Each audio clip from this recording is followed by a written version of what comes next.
lunch plate ठीक करदेले breakfast ठीक करदेले बढ़िया डाइट नौकरी किंतु वेट लॉस होनी तो प्रोब्लेम कौटी रहिला तो प्रोब्लेम आपन खाद्य रे नुह प्रोब्लेम रही आपन माइंड रे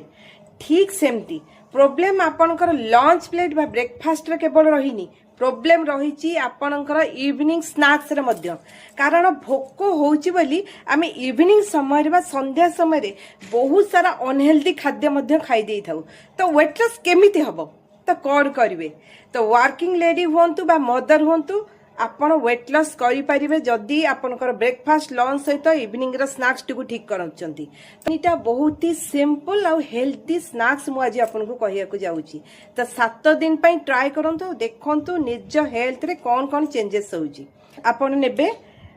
बॉइल्ड एग सहित किछिटा गोलमरच गुंड लूण पकई आ ता सहित ऐड करंतु बढ़िया छोट छोट कटा हितिबा पियाज सेकेंड डे आपण नहीं पारिबे मखाना रोस्टेड मखाना हो बा रोस्टेड भजा चना हो ता सहित आपण ऐड करिवे किछिटा धनिया पत्र पियाज काकुड़ी को काटिकी थर्ड डे आपण सूप